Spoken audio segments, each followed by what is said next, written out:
മറ്റു വാർത്തകളിലേക്ക് പോകുന്നു. അന്ധവിശ്വാസങ്ങളും അനാചാരങ്ങളും തടയുന്നതിനുള്ള നിയമനിർമ്മാണത്തിൽ നിന്ന് പിന്മാറുകയാണെന്ന് സർക്കാർ. ഇക്കാര്യം മന്ത്രിസഭായോഗം തീരുമാനിച്ചുവെന്ന് സർക്കാർ ഹൈക്കോടതിയെ അറിയിച്ചു. സർക്കാർ നൽകിയ സത്യവാങ്മൂലത്തിൽ ഹൈക്കോടതി അതൃപ്തി പ്രകടിപ്പിച്ചു. കേരള യുക്തിവാദി സംഘം നൽകിയ ഹർജിയിലാണ് സർക്കാരിന്റെ മറുപടി. അഹമ്മദ് മുസ്തഫ കൂടുതൽ വിവരങ്ങളുമായി. മുസ്തഫ, നേരത്തെ സർക്കാർ പ്രഖ്യാപിച്ച ഒന്നാണ് നിയമനിർമ്മാണം. അതിൽ നിന്ന് പിൻവാങ്ങുന്നതിന് കാരണം വല്ലതും പറയുന്നുണ്ടോ?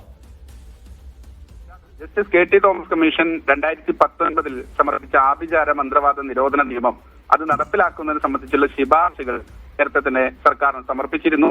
ഈ ശുപാർശകൾ പിന്നീട് നടപ്പാക്കാത്തൊരു സാഹചര്യത്തിലാണ്, പ്രത്യേകിച്ച് ഇലന്തൂർ നിർബലി ഉൾപ്പെടെ വന്ന ഒരു സാഹചര്യം നമുക്ക് മുമ്പിലുണ്ട്. ആ പശ്ചാത്തലത്തിലാണ് 2022 കേരള യുക്തിവാദി സംഘം ഹൈക്കോടതിയെ സമീപിക്കുന്നത്. പ്രത്യേകിച്ച് justice K T Thomas commission റിപ്പോർട്ടിന്റെ ശുപാർശകൾ അനുസരിച്ച് ഒരു നിയമനിർമ്മാണം നടത്താൻ സർക്കാരിന് നിർദ്ദേശം നൽകണമെന്നായിരുന്നു ആ പൊതു താൽപര്യ ഹർജിയിലെ ഉള്ളടക്കം.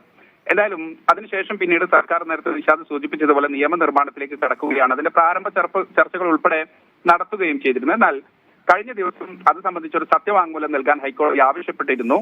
എന്നാൽ ഇന്ന് ഹൈക്കോടതിയിൽ സർക്കാർ കൊടുത്ത വിശദീകരണം പക്ഷേ അത് ആ നിയമനിർമ്മാണത്തിൽ നിന്ന് അത് സർക്കാരിന് സാധ്യമല്ല. അതുകൊണ്ട് അത് ആ നീക്കത്തിൽ നിന്ന് സർക്കാർ പിന്മാറുകയാണ്. പ്രത്യേകിച്ച് നിയമനിർമ്മാണത്തിന് സർക്കാർ മുന്നോട്ട് പോകുന്നില്ല. മന്ത്രിസഭ ഈ വിഷയവുമായി ബന്ധപ്പെട്ട് പ്രത്യേകിച്ച് അന്ധവിശ്വാസങ്ങളും അനാചാരങ്ങളും തടയുന്നതിനുള്ള നിയമനിർമ്മാണത്തിൽ നിന്ന് പിന്മാറുകയാണ് സർക്കാർ എന്നുള്ള വിധത്തിലുള്ള ഒരു അഫിഡവിറ്റാണ് അത് മന്ത്രിസഭാ യോഗം തീരുമാനിച്ചിട്ടുണ്ട് എന്നാണ് സംസ്ഥാന സർക്കാർ ഹൈക്കോടതി അറിയിച്ചത്. പക്ഷേ ഈ വിശദീകരണം തൃപ്തികരമായി ഉൾക്കൊള്ളാൻ ഹൈക്കോടതി ഡിവിഷൻ ബെഞ്ച്, പ്രത്യേകിച്ച് ചീഫ് ജസ്റ്റിസ് അധ്യക്ഷനായ ഡിവിഷൻ ബെഞ്ച് തയ്യാറായില്ല. പകരം ഒരു പുതിയ അഫിഡവിറ്റ് ഫയൽ ചെയ്യാൻ സർക്കാരിനോട് ഹൈക്കോടതി നിർദ്ദേശിക്കുന്നു. പ്രത്യേകിച്ച് ഇത്തരത്തിലുള്ള നിയമവിരുദ്ധമായ അനാചാരങ്ങളൊക്കെ നാട് മുഴുവൻ നടക്കുമ്പോൾ ഇങ്ങനെ ഒരു നിലപാടെടുത്താൽ അത് അത്തരം നിയമവിരുദ്ധ പ്രവർത്തനങ്ങളെ അംഗീകരിക്കുന്നതിന് തുല്യമാകുമെന്നാണ് കോടതിയുടെ വാക്കാലുള്ള നിരീക്ഷണം. എന്തായാലും നിയമനിർമ്മാണം അത് സംബന്ധിച്ച് കോടതിക്ക് നേരിട്ട് ഇടപെടാൻ ചില പരിമിതികളുണ്ടെങ്കിലും ഇത്തരം കാര്യങ്ങളിൽ നിർദ്ദേശം നൽകി അതിൽ ഒരു മീഡിയേഷൻ